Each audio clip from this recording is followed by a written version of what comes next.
কিভাবে তুমি বলতে পারলে যাকে আল্লাহ রাব্বুল আলামিন তার নবীর জন্য বেছে নিয়েছেন হাজার হাজার নারী থেকে, ওই সৌভাগ্যবান নারী যে বংশগুণে সবার উপরে থাকবে, চরিত্র গুণে সব দিক দিয়ে মাধুর্যপূর্ণ থাকবে, ওই নারীটাকে তার প্রিয় মাহবুবের জন্য আল্লাহ বেছে নিয়েছেন। আল্লাহ যেই নারী 40 বছরেও যার বয়স দেখা যেত 20 বছর নারীর মতো, সেই নারীটাকে আল্লাহ বেছে নিয়েছেন। যেই নারীর গর্ভের মধ্যে রাসূলুল্লাহর 6 জন আওলাদের জন্ম হয়েছে, মা ফাতেমার মা হাসান হুসাইনের নারী, সেই নারীর ব্যাপারে তুমি এ কথা কিভাবে বলতে পারলে উনি একজন বেপরদা ছিল?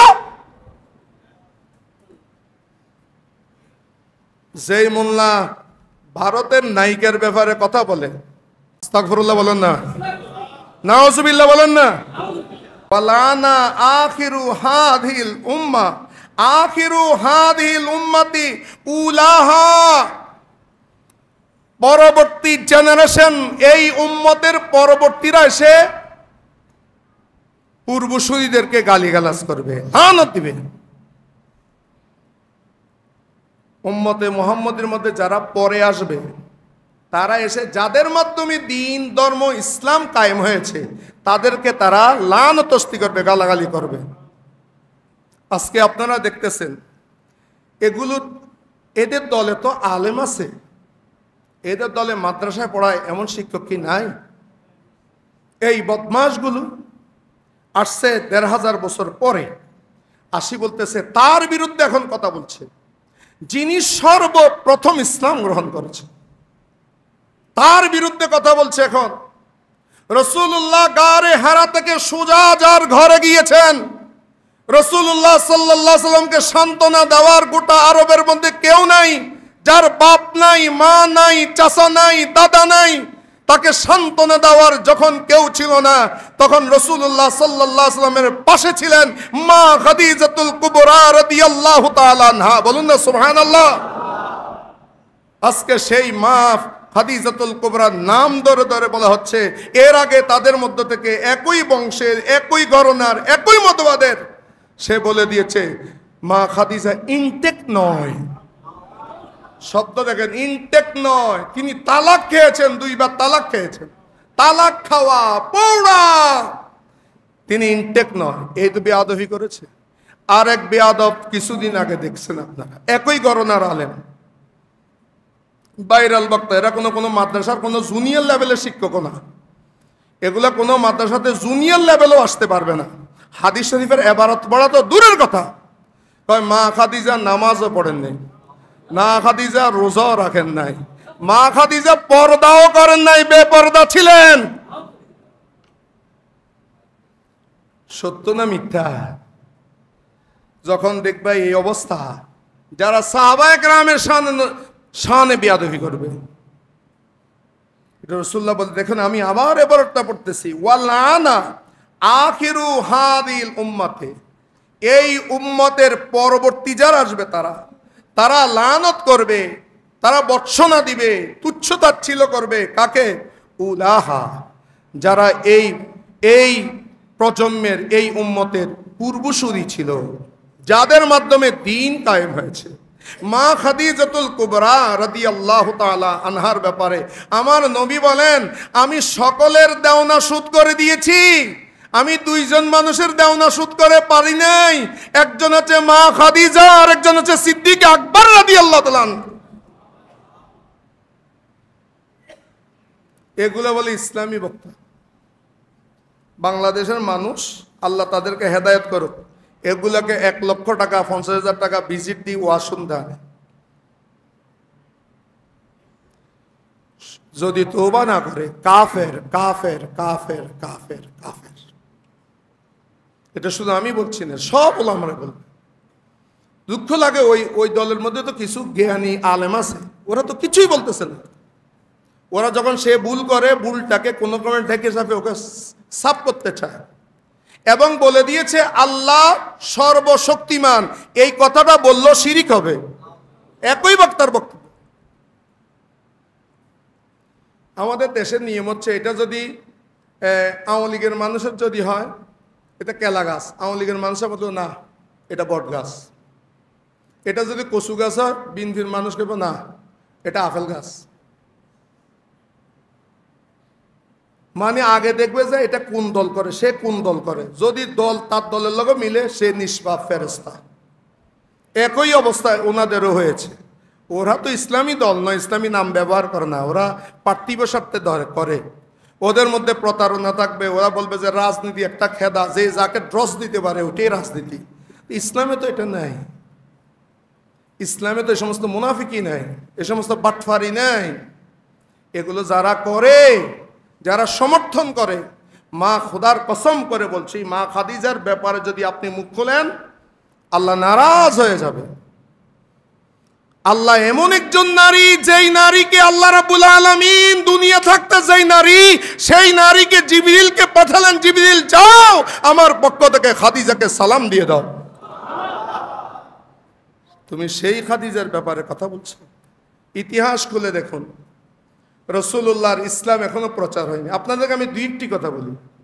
রাসূলুল্লাহর নামাজ, আপনারা বলতে পারেন নামাজ তখন ফরজ হয়নি, সেই জন্য মনে হয় পড়েনি, এটা বলছে। আরে না, আমি আপনাদেরকে বলি, নামাজ ফরজ হওয়ার আগেও যারা দ্বীনে হানিফের মধ্যে ছিলেন, ইব্রাহিম খলিলুল্লাহ ধর্মের উপরে ছিলেন, তারা রোজাও রাখতো, নামাজও পড়তো, খানায় কাবা তাওয়াফও করতো। রাসূলুল্লাহ সাল্লাল্লাহু আলাইহি ওয়াসাল্লাম মেরাজে যেদিন গিয়েছেন, সেই দিন থেকে নামাজ ফরজ, লাইলাতুল মেরাজ থেকে। এখন আমি আপনাদের কাছে প্রশ্ন করি, মেরাজের রাতের মধ্যে যখন আল্লাহর সাথে তার বন্ধুর দিদার হয়েছে, তখন 5 ওয়াক্ত নামাজ, 50 ওয়াক্তের জাকাত 5 ওয়াক্ত হয়েছে। হযরতে মূসা কলিমুল্লাহ বারবার পাঠিয়েছেন, এগুলো আপনারা জানেন। এখন আমার কথা হলো যে রাসূলুল্লাহ প্রথম সুবহানাল্লাযী আসরা বিআবদিহি লাইলাম মিনাল মাসজিদিল হারামি ইলাল মাসজিদিল আকসা, মসজিদে হারাম থেকে মসজিদে আকসা এসেছেন। এখনো কিন্তু উপরে যান নেই। তো মসজিদে আকসার মধ্যে নবীরা সকলে আমার নবীর পিছনে নামাজ পড়েছেন কিনা একটু বলেন? পড়ছেন? কয় রাকাত পড়ছেন? ওই 2 রাকাত কিসের নামাজ ছিল? নামাজ তো এখনো ফরজ হয়নি। তাহলে ফরজের আগে কি নামাজ ছিল না? বলেন, ফরজের আগে নামাজ ছিল কিনা? আরে বেকুব চন্দ্র, এটা শিখি আসে। হযরতে রাসূলে খোদা সাল্লাল্লাহু আলাইহি ওয়াসাল্লামের দাদা যান রাসূলুল্লাহর যেদিন জন্ম হবে, মিলাদুন নবী হবে, সেই দিন খানায় কাবাতে গিয়েছেন। তো ভোর রাতে দেখছেন খানায় কাবার একটা মেহরাব মা আমেনার ঘরের দিকে ঝুঁকে গিয়েছে।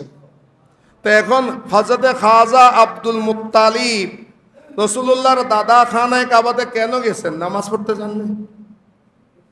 যখন আব্রাহা খানায় কাবা ধ্বংস করতে এসেছে, তখন রাসূলুল্লাহর দাদা যাই আল্লাহকে বলেনি, আল্লাহ তোমার ঘর তুমি রক্ষা করো। ওরা কি আল্লাহকে মানতো না? সেই মা খাদিজাতুল কুবরা রাদিয়াল্লাহু তাআলা আনহা তাদের মধ্যে একজন অন্যতম নারী ছিলেন। বলুন না সুবহানাল্লাহ। কিভাবে তুমি বলতে পারলে যাকে আল্লাহ রাব্বুল আলামিন তার নবীর জন্য বেছে নিয়েছেন, হাজার হাজার নারী থেকে ওই সৌভাগ্যবান নারী যে বংশগুণে সবার উপরে থাকবে, চরিত্র গুণে সব দিক দিয়ে মাধুর্যপূর্ণ থাকবে, ওই নারীটাকে তার প্রিয় মাহবুবের জন্য আল্লাহ বেছে নিয়েছেন। আল্লাহ যেই নারী 40 বছরেও যার বয়স দেখা যেত 20 বছরের নারীর মতো, সেই নারীটাকে আল্লাহ বেছে নিয়েছেন। যেই নারীর গর্ভের মধ্যে রাসূলুল্লাহর 6 জন আওলাদের জন্ম হয়েছে, মা ফাতেমার মা হাসান হুসাইনের নারী, সেই নারীর ব্যাপারে তুমি এ কথা কিভাবে বলতে পারলে উনি একজন বেপরদা ছিল? যেই মোল্লা ভারতের নায়িকার ব্যাপারে কথা বলে, ভারতের নায়িকা কোনটার গাল সুন্দর, কোনটার ফাঁসা সুন্দর, এগুলো বলে, এই নারীকে আসছে এখন মা খাদিজার কাছে। আস্তাগফিরুল্লাহ বলেন না, নাউজুবিল্লাহ বলেন না। আপনাদেরও তো আলেম আছে, আমি সেই সমস্ত আলেমদেরকে বলি, ভাই তোমার ইমান টিকলে না তোমার দল টিকবে, আগে ইমানটা টিকাও। এদের কোন রকমে তোমরা একটু দমাও না। দমানো তো দূরের কথা, তাকে নাকি তোমরা মনোনয়ন দিয়েছ অমুক স্থান থেকে, সে তোমাদের প্রার্থী হয়ে লড়বে। ঈমান থাকবে না, খবরদার মুসলমানরা। আজকে এই কথাগুলো আমি বলতে চাইনি, পরে আবার চিন্তা করি আমি যদি এটা না বলি, রব্বে জুল জালাল যদি আমাকে প্রশ্ন করে, মা খাদিজার উপরে আঘাত আসছে, তুমি মাথো নেই কেন? আমার রসুল যদি কিয়ামতের ময়দানে প্রশ্ন করে আমার বিবি সম্বন্ধে, যখন জিজ্ঞেস তুমি তো জানো, তুমি কথা বলো নি কেন? কি জবাব দিবেন? কি জবাব দিবেন বলেন? আস্তাগফিরুল্লাহ আলিয়াজবিল্লাহ। একটা চলে গেছে বলে ইনটেক নয় বলি, সে আরেক দেশে চলে গেছে, আবার জাগা মতায় বসবে। এইগুলো চলতেছে। খবরদার, রাসূলুল্লাহ বলেছে যখন এই আখির উম্মত আসি যাদের মাধ্যমে দিন ধর্ম কায়েম হয়েছে, মা খাদিজা ইন্টারন্যাশনাল ব্যবসায়ী, যত সম্পদ ছিল সমস্ত সম্পদ ইসলাম কায়েমের জন্য আমার নবীর দরবারে কুরবান করে দিয়েছেন। আজকে তুমি সেই মা খাদিজাতুল কুবরার কথা বলছো।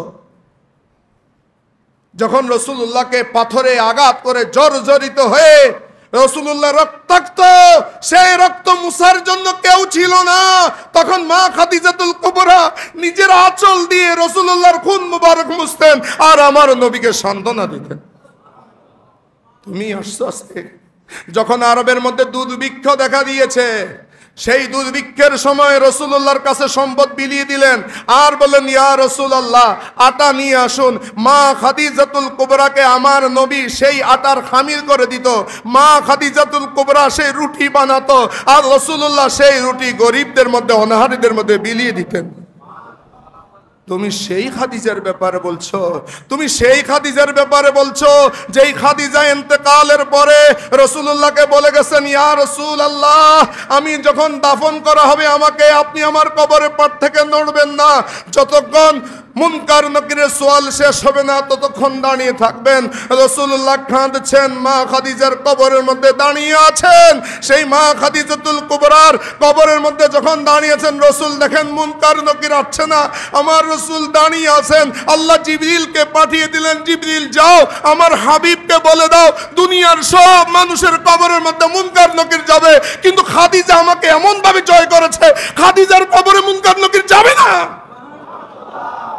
তুমি সেই খাদিজার সম্বন্ধে কথা বলছো, যে খাদিজাতুল কুবরা প্রথম ওহী নাজিল হওয়ার পরে বুখারী শরীফে সব হাদিসে আছে, ওয়ারাকা বিন নৌফলের কাছে আমার নবীকে নিয়ে গেছিলেন। সেই ব্যাখ্যা জানার জন্য রাসূলুল্লাহকে সহায়তা দিয়ে তার ভাই ওয়ারাকা, চাচাতো ভাই ওয়ারাকা বিন নৌফলের কাছে নিয়েছেন। তুমি সেই খাদিজার বিরুদ্ধে কথা বলছো।